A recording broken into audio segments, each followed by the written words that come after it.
Good afternoon, everyone. On behalf of the almost 4,000 ECMC caregivers, it's an honor to give Governor Kathy Hochul a warm welcome here at ECMC today. Let's please give her a round of applause. And I also want to thank all the other elected officials here today for your support. These have been very challenging times for ECMC and our caregivers and our patients, and your support means more to us than you could possibly know. I've been friends with Governor Kathy Hochul for decades, and I've always been in awe of her commitment to public service. She's been a champion for our region, and now is a champion in the fight against COVID. We have been in regular communication with her since the pandemic started, working with her when she was Lieutenant Governor, and now as Governor. I've seen personally her commitment and dedication firsthand through this pandemic, especially as we led the Western New York vaccine hub and worked to get everyone vaccinated and focus on the most vulnerable in our community. Today, we're still fighting COVID, and I want to thank the Governor for her strong leadership.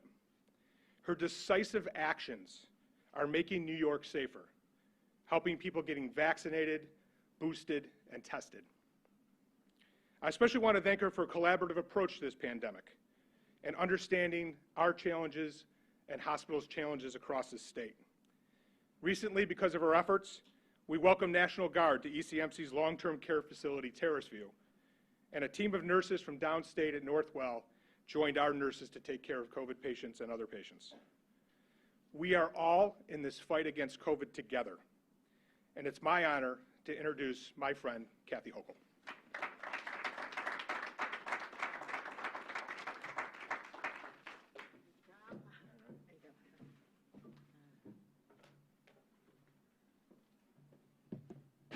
Well, good afternoon. It is absolutely fabulous to be back here again with my friends. And Tom mentioned we've known each other for decades. Some of you may have heard the story. They say, what got you to run for office? And I had been 35 years old, had been an attorney, helped start some businesses, worked on Capitol Hill, always involved in local politics, but never thought I had what it took to run for office until this 21-year-old man out of college with no real experience in life decides he's going to run for local office. And I always said, his faith in himself was not misplaced. He knew he could do so much for the community, and so when Tom ran for office as a 21-year-old, I decided to run. We both served together for 14 incredible years, and so what you've done, it's been a pleasure to see you emerge as such a strong leader, and at a time when leaders were so necessary. You could not have foreseen the challenges that this healthcare institution and countless others across the state would go to the crushing pressure of dealing with the pandemic and worry about your nurses and your doctors and your care providers and the staff, as well as the patients that came to your doors. And you've just risen to the occasion, and I've been in awe of what you've done, and we've been close allies through this, and I want to thank you and give you a special round of applause as leader of ECMC and everyone who's part of this incredible institution. We have also had amazing partners here in local government as well, and I want to recognize I'll talk about Mark Polenkars when I get to all the accomplishments of what Erie County has done, but to have leaders like Brian Higgins, who always said, what can we do to help? What resources can I bring from Washington? What do you need in terms of testing kits and vaccinations? All the resources. He was always our conduit to Washington for this area, and I want to thank Congressman Brian Higgins for decades of leadership, but particularly now more than ever when your community needs you most, Congressman Brian Higgins. We also have the majority leader of the New York State Assembly. That is a big title. For those of you who think this is just our local Crystal People-Stokes here in Western New York, she is a lioness. When she is in Albany, people say, whatever Crystal wants, Crystal gets, because she is a true champion for her community, but also statewide. Crystal's been a powerful leader, a strong woman inspiration to me as well, and also it happens to be her birthday. So let's acknowledge Crystal People-Stokes, majority leader, on her birthday. Senator Tim Kennedy, another person who we all know as Western New Yorkers, but also as a statewide leader. I also know that his name is known throughout the state as the leader of the Committee on Transportation. At a time when billions of dollars are coming out of Washington for infrastructure, he's become the most popular person in the state, and I look forward to working with him to deliver on many of your visions as well as the visions of Congressman Higgins, focus on our waterfront, focus on our projects that make a difference, as well as working with Crystal Peoples-Stokes. And also the priorities of our mayor. Again, another incredible leader through this process. We've had many conversations about how we can work to keep our schools open and make sure our businesses stay open. And you have been an amazing champion. I want to thank Mayor Byron Brown for all you've done for this community for many years, and we are grateful for your service as well. Let's give him a round of applause. I am going to run through a story here that you're going to hear more about because I think it's quite incredible. Erie County's progress. And Mark Polenkaiser and I had countless daily calls. We called the control room way back, and we were literally for probably 6-7 months straight daily calls managing the pandemic for upstate New York. And just recently, Western New York had the highest rate of infection in the entire state of New York. This Thanksgiving surge, we saw it coming, but before others really saw how bad this could be, we had a leader who took strong action. And I want to thank County Executive Mark Polenkaiser for putting in place a mask requirement just to keep people safe, and what a difference that has made, as well as other policies working in collaboration with us. We've had a dramatic decline in cases here in Western New York. The highest was 72.2 cases per 100,000, which is a more accurate way of gauging this than just saying the percentages. That's a very high percentage. Yesterday was 55.3 per 100,000 at a time when they're going up around the state. So I want to give you a round of applause, County Executive Polenkaiser, for what you've done. And also we have partners in Washington. Thank God we have Joe Biden. He's been so responsive. He literally called me within minutes of his press conferences. I've got to hang up, my press conference is starting. I said, thank you, Mr. President. I know your heart is with us here in the state of New York, because he's been concerned, but he also wanted to offer all the resources of the federal government to help us here in the state of New York. And he offered immediately to send up teams of individuals, send up ambulances, more new testing sites, including sites in New York City where you see the images of long lines. And rapid tests will be sent to people in their own homes and made them available. So I want to thank him for all he has done. We're going to have 12 new mobile testing sites.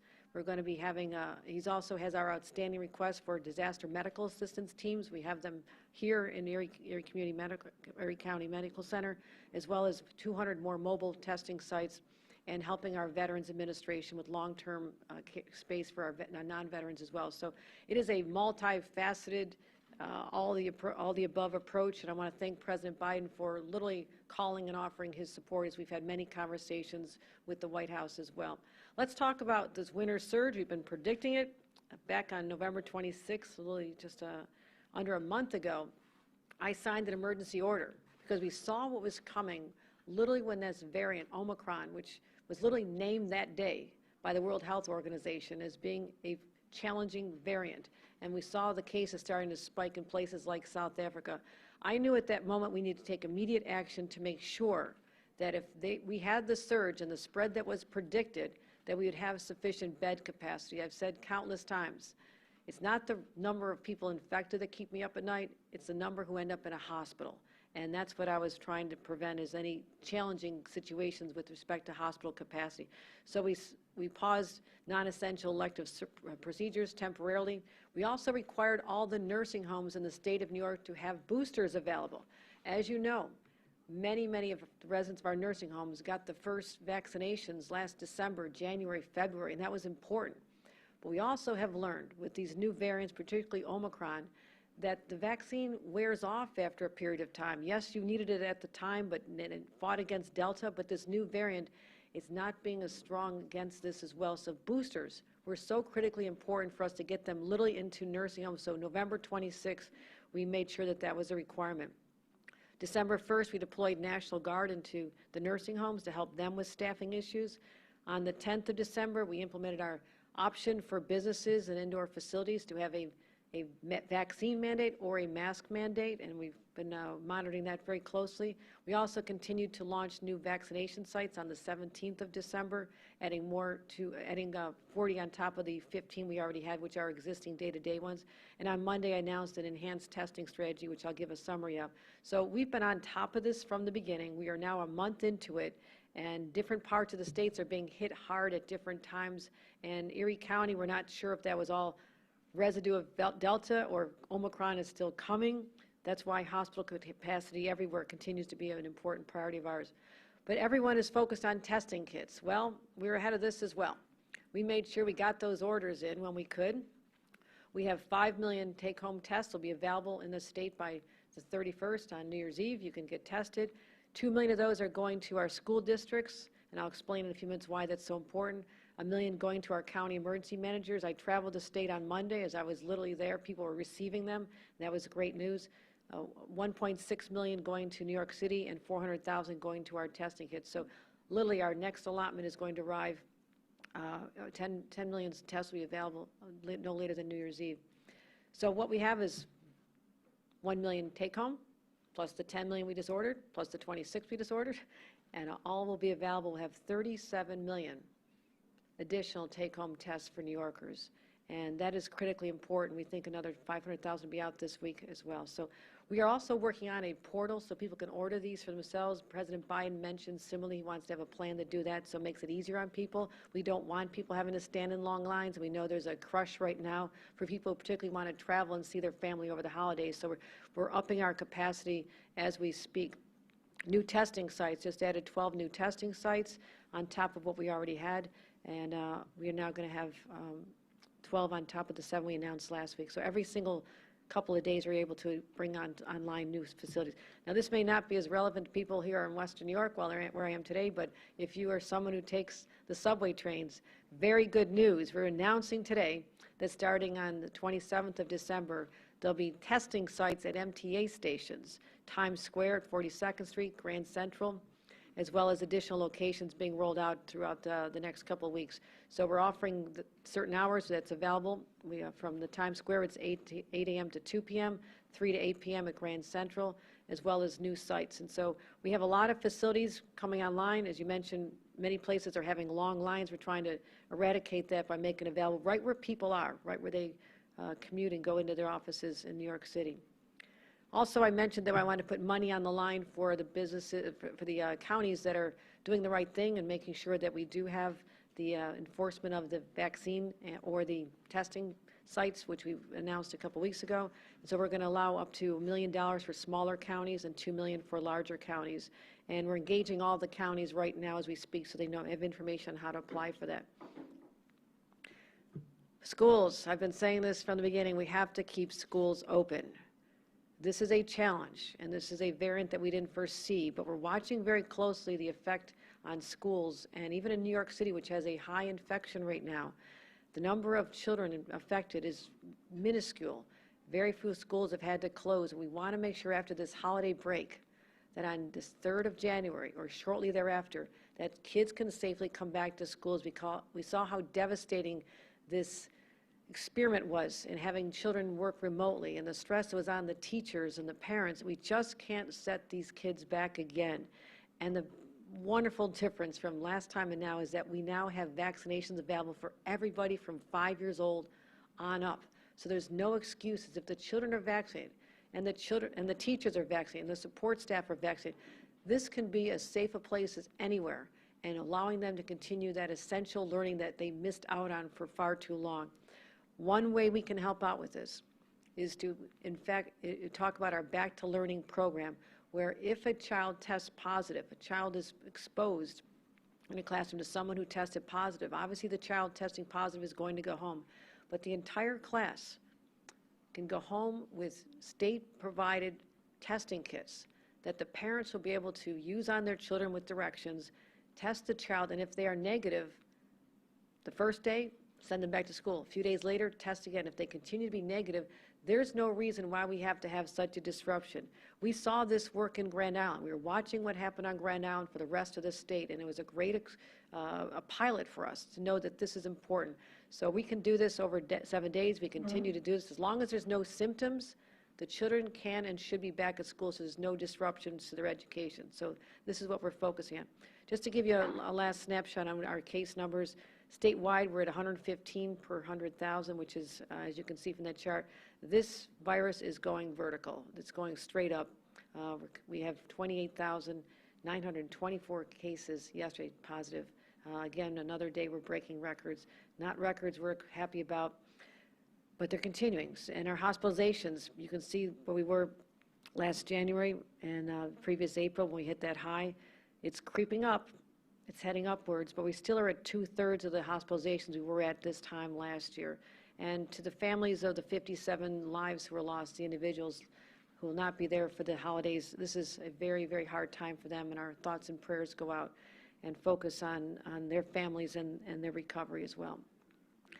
Again, I'll say this every day of the week in terms of whether we should be panicking. We're not panicking. We have the resources we need. We have vaccines. We have boosters. We have masks. We have people who are being smart with their social distancing and making sure that they have any symptoms whatsoever, that they stay home away from work and from church and from school and from their loved ones. So it's not March of 2020. It's not even December of 2020. We have to keep this in context. And so I want to congratulate all the New Yorkers and the leaders of various counties and local governments who've done the right thing. You are part of the success. Can you imagine the state of New York if people had not gotten vaccinated and boosted? We would be overwhelmed with this variant, absolutely overwhelmed. And because the vast majority have done the right thing, we have 94.6% of people over 18 who've had at least one dose. If you've had one dose and you're eligible for that second dose, what are you waiting for? Because that will not protect you against a variant. And people who are not vaccinated are 20 times more likely to die from the new variant than someone who is vaccinated. And the booster is so essential, is so critically important as well. So we are very much focused on the booster shots and are asking everyone to get that booster as well. Vaccinations, I mentioned the 94.6% of people one dose. I want to see a higher number of children vaccinated. Parents, grandparents, aunts and uncles, let's get this done. There's time now while the kids are on school break. It's the best Christmas gift you can give them is to give them the gift of health and know when they come back to school that they'll be safer. We've had over 3 million doses done since December 1st, which is extraordinary. We have enough. We have plenty of supply, unlike a year ago, and there's no reason not to. Let's get all the children safe and vaccinated. Boosters, as I mentioned, we've gone up quite a bit on the boosters. We've had statewide 4.1 million people getting boosters. Also, people are going to want to see individuals that they care about in nursing homes. We also, as I mentioned on November 26th, we asked that every single nursing home in the state of New York made boosters available to their residents, and we hope they took advantage of it as well as the staff. So people want to visit their loved ones if they're not restricting visitors, as some have done, but many have not. Please get the vaccine and get the booster before you visit your loved ones. Hospital capacity, as I mentioned early on, we talked about how we were going to be keeping an eye on hospitals and working closely with them to send them the resources so they can free up the beds. And it's actually not the beds that are the problem, it's the staffing of the beds. So we've gone from 32 that were in the area where they weren't able to do elective surgeries down to, we actually went down to 22 and a few more came on. We're watching this very closely, but we're thankful to President Biden for offering to fill our request for more ambulance and EMS teams so we can help backfill here as well. If you are traveling, we're not saying don't travel. Last year's isolation was painful. I remember zooming in with my family. I had to tell them I'm zooming in again this year, but I'm in an exceptional position. So I have to stay in Albany and focus over Christmas on this pandemic, and I'm honored to do that on behalf of the state of New York. But other people who are not connected with their families a year ago, it was hard. And to all the families who want to be reunited, there is no reason not to. Just be smart. Vaccines, boosters, masks, and when you're thinking about who's at your dinner table, think of the most vulnerable person, and can you live with the guilt if something you did made them sick? So let's be smart about it. Get a test before you go. There are literally 1,800 testing sites in the state of New York. We're adding more by the minute, so we feel good about this. That's my last message. We're going to spread holiday cheer. We're not spreading COVID, so let's keep things open. Let's do all the right things. We will not get complacent. We're almost through this battle, my friends. We're not shutting down business. We're not shutting down schools. We want to keep everything open because there's no reason we can't if people do what we simply asked them to do. Wear a mask. I can even order you one of these very fancy We Are New York masks. These are great. If you want one of these, I tend to stick with the other ones as well. I get them dirty as makeup all the time, but that's a female problem. So thank you, everyone. I want to thank all the members of the press for being here to cover this. Thank you. Thank you for caring enough to spread the message out, and it's a simple message. It's a profound message. It's a message that'll save people's lives during this holiday season because we love everyone in the state. We want them to be there for the next holiday season as well. So let's not let those numbers of hospitalizations and deaths continue to escalate. We have the power to stop it, and that's what I'm asking New Yorkers to do. Thank you. And with that, I'll take any questions from the press. Governor, the Savers, Bills, and Bandits announced a new rule today for kids. Kids now have to be vaccinated, and they appeared to cite county and state mandates as if there's a rule that just changed or there's one coming. Do you know what prompted them to do that, or is there a rule change coming that we're not aware of? No, and I thank them for doing the responsible thing, that people are asked to, as our mandate has been throughout, since we announced it a few weeks ago, that all sites have to either require vaccinations or they have to have masks, and that's been in place. And again, I thank them for being the stewards of public health that they are, because a lot of people are fans. We all love our teams here in Western New York and across the state. And to the leadership who said that they're going to enforce this, that's really important. And if that's the incentive that gets more children vaccinated before they go back to school, then that is a very, very positive outcome. Governor, Yes. is there any plans or any talks right now of a mandate for school children and staff in New York State schools for vaccines? Well, right now, we don't have the authority to do that. It has to be passed by the legislature. Every state is different, but New York State would have to have it on an approved list that the legislature actually has to consider. So that could not possibly happen at this time. It would have to happen for next fall. So it's absolutely something we're looking at. But again, let's see what happens with this. Is this going to be yesterday's news in a few months, or are we going to be dealing with new variants all the time? So I want to retain the flexibility, but I would not rule it out. I'll just say I would not rule that out as an option if this variant continues to rage on in so many different variants. I heard that one country might be looking at a 5th variant, and I just didn't want to hear that news. So if it happens, we're ready. We'll keep the boosters. If we need more boosters, we're going to always make sure that we have enough to protect people in the state of New York, but that's certainly an option we have. You had a question, Kevin? Any concerns about the New Year's Eve celebrations that are coming up? I know they're reconsidering, thinking about things in Times Square. We're opening it up here in Buffalo as well. So do you have any concerns about those being super spreader events or anything with the emergence of the Omicron virus? Well, I'm going to encourage everybody to be smart on New Year's Eve. And, this is a local decision, of course, and I respect what's decided. But this is an outdoor event. I suspect people will be very bundled up. They'll want to keep a mask on to stay warm anyhow. So I don't think there'll be a lot of, people have gloves on. There won't be a lot of human contact. So I'll work with the mayor, and he can talk to our state health department. He also has the county health department to make those decisions. But it is something that I don't see a reason why it couldn't go on based on, again, the progress here in Western New York we are today is incredible. And if those numbers keep trending downward, but I will defer to the local authorities on that. One or two more? Governor, can we ask a question about the stadium if you're done discussing COVID? Real quick, is there plans to open up more state-run testing sites? I know we're getting a lot of the take-home tests now. For example, our Hudson Valley Station is learning about the Anthony Wayne Recreation Center. Is there a plan to open up more state-run sites? Yeah, that center is in Rockland County. We actually have 30 testing sites right now for a county that size. That's very good, but we are absolutely looking at that site to bring that back online. What we're doing, and I was just a couple days ago, I was in Albany at a mall where they took a former Lord & Taylor store, and that's been a vaccination site. That is also what we call a hybrid, where you can go certain days of the week to get vaccinated, other days of the week you can go get a test. So, as you know, there was not a high demand for tests before Omicron. There just wasn't. We were focusing from the early months of testing to shifting to vaccination and boosters because people weren't worried about tests. But luckily, we had the foresight here in the state of New York to order a huge supply, and they continue to keep coming in. So we should not see shortages of testing kits, and we're going to continue getting them out as many places as we can. Governor, I do have a quick question about the stadium, because again, this impacts taxpayers here. Okay, was there another question on COVID? Okay. Okay, and we'll do that, and we'll wrap up with you, Ron. So California recently said it would require boosters for healthcare workers. Is New York considering anything similar? Yes, we are considering that.